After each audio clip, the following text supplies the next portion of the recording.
Selamat datang di channel Pemuja Malam. Jangan lupa like, share, and subscribe ya. Terima kasih.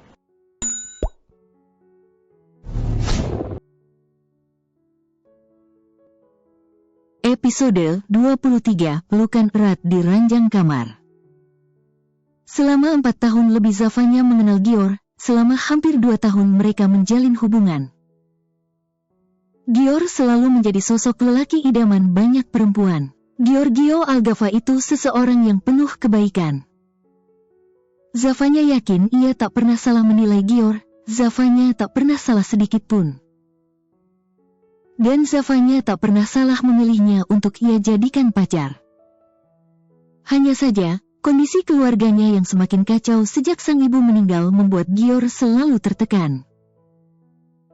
Keluarganya bukan keluarga berada.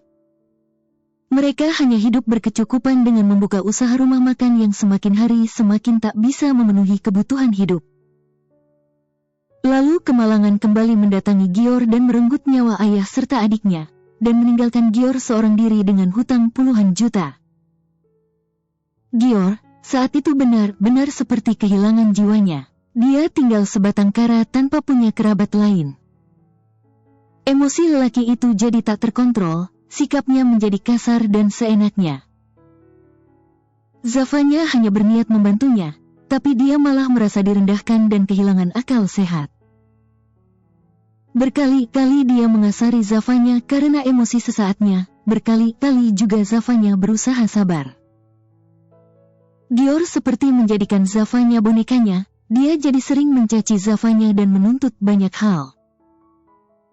Dia bahkan menyeret Zafanya ke dalam lingkungan pertemanannya yang mulai tidak sehat. Gior yang Zafanya kenal berubah. Zafanya tak tahan dan meminta break sampai Gior sadar dengan semua kegilaannya. Zafanya paham, Gior hanya kehilangan jati dirinya karena kehilangan yang terus datang di hidupnya.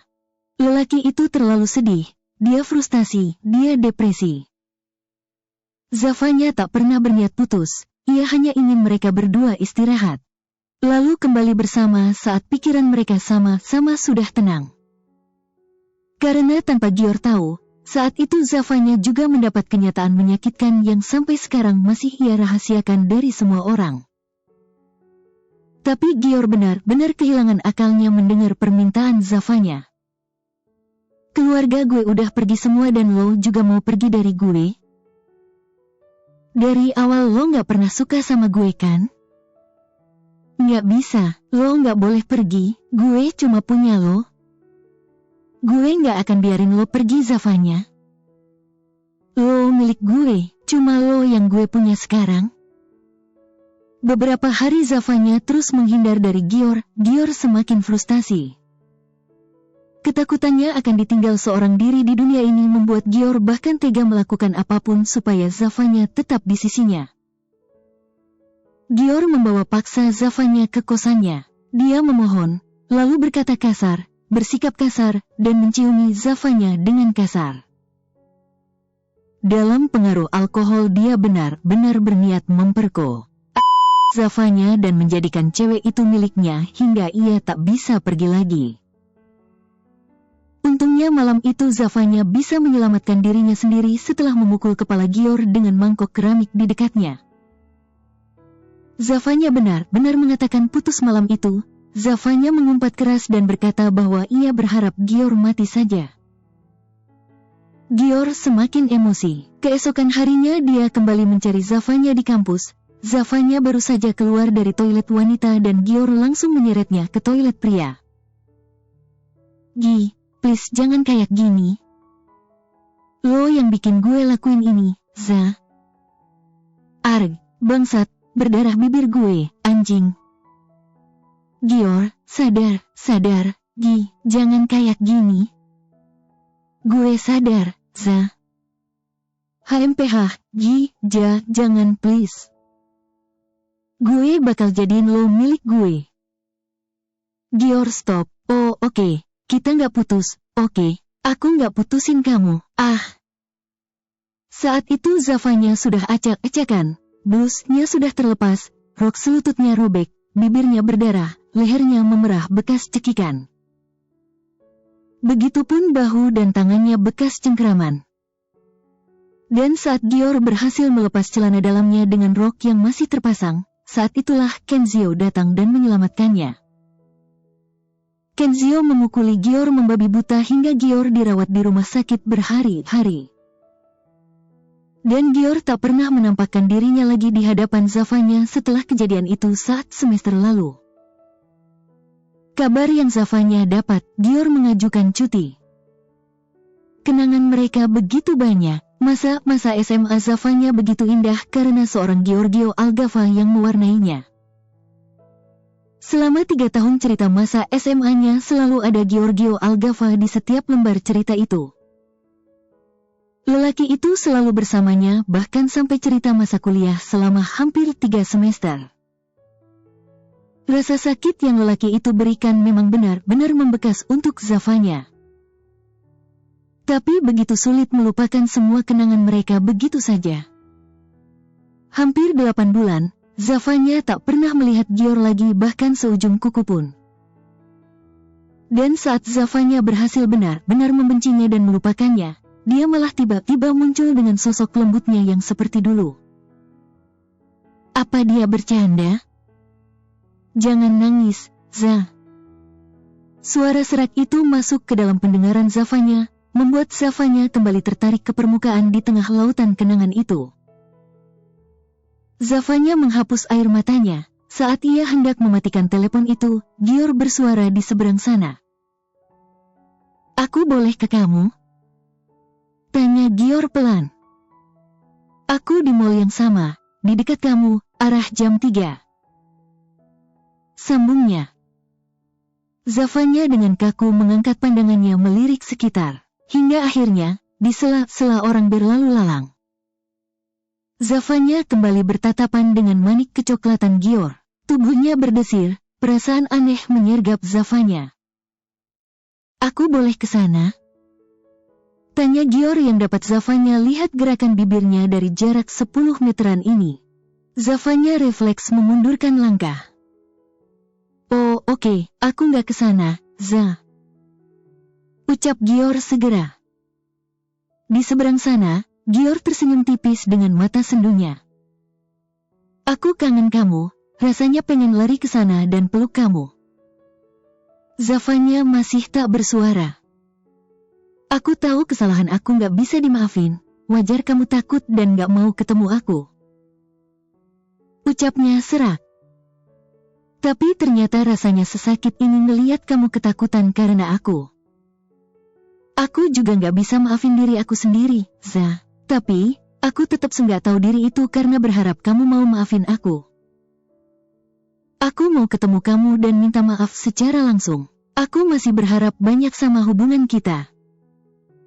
Zafanya berusaha menetralkan nafasnya, tapi sulit, tenggorokannya tercekat seakan pasokan udara menipis. Matanya memerah, satu tangan meremas kuat ujung dressnya, dan satu lagi meremas kuat handphone di samping telinganya. Hah? Gior menghela nafas pelan, terdengar bergetar. Aku mau ngobrol banyak sama kamu, Za. Ada banyak hal yang mau ceritain. Aku kacau tanpa kamu, aku nggak bisa, Za.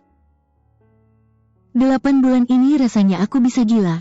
Tiap hari aku renungin semuanya dan salahin diri aku sendiri. Ada banyak kejadian selama aku pergi, Za. Dan aku pengen ngeluh dan cerita ke kamu. Aku pengen dengar suara kamu. Aku pengen peluk kamu. Aku pengen, maaf kalau bicara aku terlalu kacau. Maaf, karena aku dengan lancangnya mau maaf dari kamu. Zafanya menggigit bibirnya kuat, sekuat tenaga menahan isakannya supaya tidak keluar. Melihat Gior sekacau ini membuat Zafanya tidak tega. Zafanya tahu Gior terlalu banyak menderita. Dia tidak punya siapa-siapa. Rasanya Zafanya ingin melupakan semua kesalahan lelaki itu dan berlari memeluknya sekarang juga. Jangan nangis, sayang. Isakan Zafanya keluar begitu saja. Jangan nangis. Ulang Gior melangkah pelan dengan ragu. Dadanya sesak melihat perempuan yang ia sayangi menangis seperti itu. Zafanya menggeleng dan memundurkan langkahnya. membuat Gior pun menghentikan langkahnya di depan sana. Gior memejamkan matanya sesaat, dia sadar Zafanya begitu tersiksa dengan kehadirannya. Kamu boleh tutup teleponnya kalau nggak sanggup, Za. Ucap Gior pelan. Buat sekarang udah cukup, aku seneng lihat kamu tetap sehat dan baik-baik aja tanpa aku. Saat Zafanya hendak mematikan teleponnya, Gior kembali memanggilnya. Za, aku mau dengar suara kamu sekali aja. Zafanya tak menyahut, tenggorokan begitu tercekat, ia tak sanggup. Gior mengangguk pelan dengan senyumannya. Nggak apa-apa. Bisiknya lalu terdiam sesaat. Yang harus kamu tahu, aku masih sama, Za. Perasaan aku nggak pernah berubah. Kamu masih jadi yang pertama dan satu-satunya perempuan yang aku cinta setelah ibu. Kamu tahu itu, kan? Tanpa sadar Zafanya mengangguk sekali. Isakannya sudah tak bisa ditahan lagi, mata dan pipinya merah dibasahi air mata. Kamu boleh tutup teleponnya. Ucap Gior pelan dengan mengangguk pelan. Untuk sekarang, ini sudah cukup, ini sudah lebih dari cukup. Tanpa pernah membuka suaranya, Zafanya langsung mematikan panggilan telepon itu. Dia berbalik dan menjauh dari sana. Sekarang Zafanya hanya ingin pulang. Zafanya butuh waktu sendiri untuk kembali menata perasaannya. Zafanya mulai bimbang. Kenzio mengernyit melihat bundanya datang seorang diri. Zafanya mana, Bun? Tanya Kenzio langsung. Dia angkat telepon dulu, Bunda disuruh duluan, katanya nanti dia nyusul. Balas Dina sembari mengangkat tangannya memanggil pelayan. Selagi Dina dan Rahel memilih menu, Kenzio mencoba menghubungi nomor Zafanya. Nomornya sibuk. Berarti Zafanya memang sedang menelpon dengan orang lain. Kenzio berusaha positive thinking dan menunggu Zafanya. Tapi hingga hidangan mereka disajikan Zafanya juga masih belum datang. Bunda ngomong apa aja sama Zafanya tadi? Tanya Kenzio akhirnya. Ngobrol biasa doang, kenapa? Balas Dina bertanya, yang dibalas Kenzio gelengan pelan. Kenzio kembali menghubungi nomor Zafanya, tapi kini nomor cewek itu tidak aktif. Beberapa kali Kenzio ulang juga masih tidak aktif. Ayo makan, Ken. Ucap Rahel menatapnya. Duluan. Balas Kenzio, tangannya berselancar untuk mengirim pesan pada Zafanya. Kamu sibuk sama handphone terus, Bunda sama Rahel sampai kamu abaikan dari tadi. Ucap Dina menyuapkan makanannya dengan anggun. Di mana sopan santun kamu, Ken?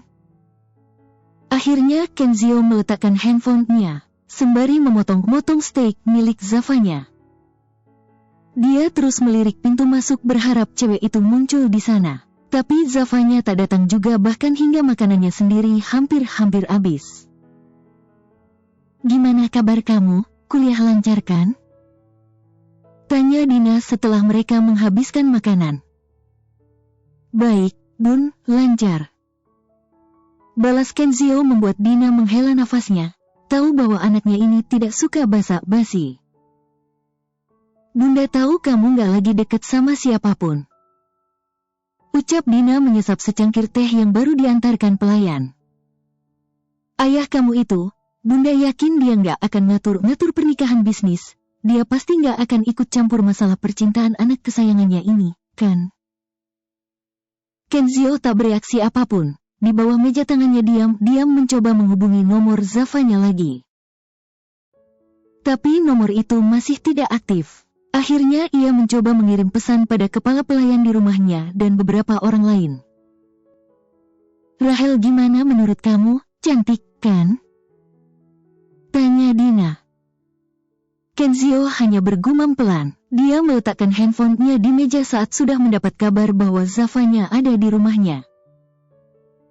Di rumah Zafanya, bukan di rumah Kenzio. Perasaan Kenzio jadi tak tenang, tapi ia berusaha sabar. Mendengar gumaman Kenzio, Rahel tersenyum dan itu tertangkap dalam pandangan Dina. Kalian bunda lihat-lihat cocok banget, loh. Rahel tipe kamu, kan, Ken? Bukan. Jawab Kenzio langsung, membuat Dina tertawa. Dia tuh pemalu, sayang. Ucap Dina membuat Rahel tertawa pelan tanpa suara, terlihat begitu anggun. Hah, bunda bingung mau gimana sama kalian, katanya kalau jodoh itu mirip. Tapi kalian terlalu mirip sampai bikin bunda khawatir, sama-sama pendiam sih. Celoteh Dina. Sit, kangen Zafa, kangen banget anjir mau pulang. Lagi ngapain ya dia, cek pasti bunda ngomong yang enggak-enggak tadi. Batin Kenzio sibuk sendiri. Rahel membuka mulutnya hendak bersuara, tapi bertepatan dengan itu handphone Kenzio berbunyi. Tanpa ada yang sadar, sudut bibir Kenzio bergerak samar sesaat. Ken izin angkat telepon, bun. Ucap Kenzio yang diangguki Dina. Kenzio mengangkatnya di sana. Halo, bang. Sapanya. Bang Palalo, ngapain lo ngechat nyuruh gue telepon lo? Suara Haskell terdengar kesal di seberang sana. Kenapa bisa? Tanya Kenzio. Hah, apa sih, Cok? Heran Haskell. Kenzio diam seakan sedang mendengarkan. Halo, woi, nggak jelas, anjir. Umpat Haskell merasa diabaikan. Kenzio melirik Dina sekilas dan berisyarat hendak menjauh. Dia berjalan ke jendela dengan jarak 3 meter dari meja makan mereka. Oke, gue kesana sekarang, bang. Buat sekarang lo tarik setengah dana kita di perusahaan startup itu buat tenangin para pemegang saham dulu. Abis itu baru kita bahas jalan keluarnya. Ucap Kenzio serius, masih dapat terdengar oleh Dina dan Rahel. Oh, ngomong dong dari tadi, lo lagi terjebak di situasi memuakkan, kan? Balas Haskell langsung paham. Iya, bang, kalau gitu gue tutup teleponnya. Cih, bang Palalo. Decih Haskell. Kenzio mematikan teleponnya dan berbalik menatap bundanya sok-sok merasa tidak enak. Di kantor lagi ada sedikit masalah, bun, jadi Ken balik duluan boleh? Serius banget masalahnya sampai malam-malam gini telepon kamu segala? Tanya Dina dengan wajah sedikit tak suka. Butuh bantuan bunda? Kenzio menggeleng. Ken bisa atasin sendiri, kalau gitu Ken pamit dulu. Ucap Kenzio menatap bundanya dan Rahel, lalu berlalu dari sana setelah diizinkan. Jika tidak seperti ini, Kenzio akan susah lepas dari bundanya secara baik-baik. Kenzio juga tidak menginginkan bundanya curiga dengan hubungannya dan Zafanya. Bundanya itu lebih sulit dihadapi daripada ayahnya. Sesampainya di rumah Zafanya, Kenzio segera menaiki tangga menuju kamar Zafanya. Dia mengetuknya beberapa kali sembari memanggil cewek itu. Barulah setelah beberapa saat tak ada jawaban, Zafanya membuka pintu kamarnya. Zafanya langsung menghambur ke dalam pelukan Kenzio. Cowok itu mengelus rambutnya. Kenapa? Tanya Kenzio pelan. Zafanya menggeleng pelan, menarik cowok itu ke dalam kamar dan mendudukkan diri di atas kasur, lalu kembali memeluk Kenzio. Jantung gue masih berdebar-debar kenceng banget. Batin Zafanya meresapi suara jantungnya dan jantung Kenzio yang bersahutan. Berarti debaran pas sama Gior tadi cuma sekedar ngeliat teman lama. Zafanya menghela nafas. Kenzio menarik tubuh cewek itu untuk bersandar pada sandaran ranjang. Kenzio mengelus rambut panjang Zafanya yang tergerai. Pikirannya juga melayang ke sana kemari. Lo udah makan malam? Kenzio membuka suara. Udah. balas Zafanya. Mereka terdiam beberapa saat, lalu Kenzio kembali membuka suara. Maaf ya, Za, gara-gara bunda lo jadi pulang duluan. Zafanya menggeleng dalam dekapan Kenzio.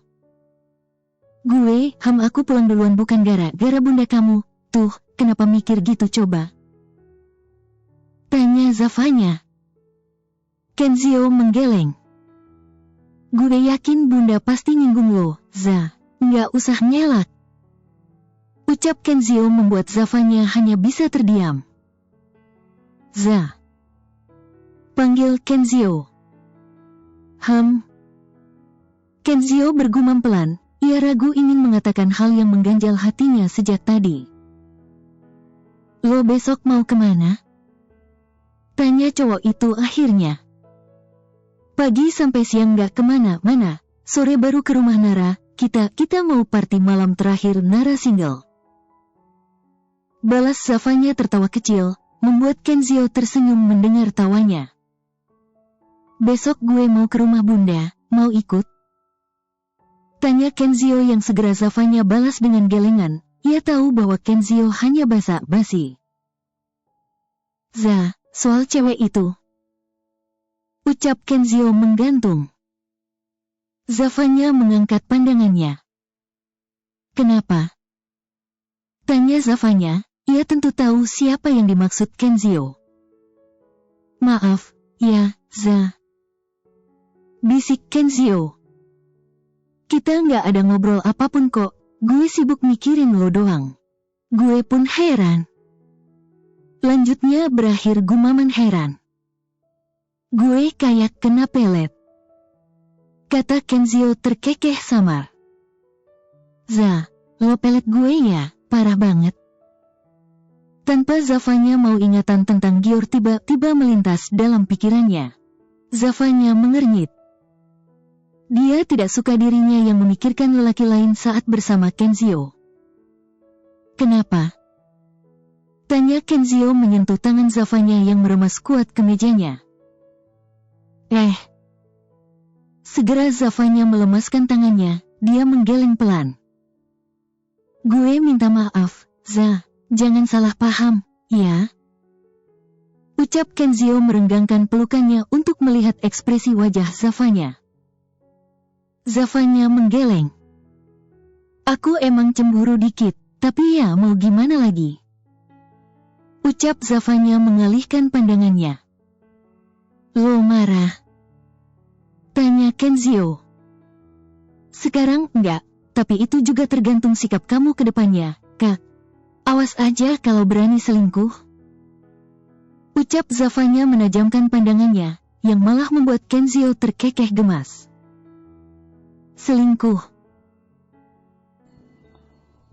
Bersambung.